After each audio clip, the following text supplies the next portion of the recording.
Day 147 English vocabulary class.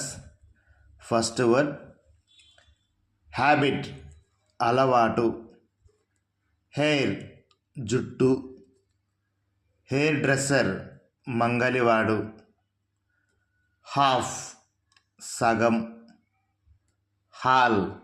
Hall మరియు పెద్ద గది, హ్యామర్ సుత్తి, హ్యాండ్ చేతి, హ్యాండిల్ చేతిపిడి మరియు నిర్వహించు లేదా వ్యవహరించు, హ్యాంగ్ వేలాడదీయుట. Okay, that's all friends. మన వీడియో కానీ మీకు నచ్చినట్లయితే మన ఛానల్ని సబ్స్క్రైబ్ చేసుకోండి, లైక్ చేయండి, అలాగే షేర్ చేయండి. Thank you.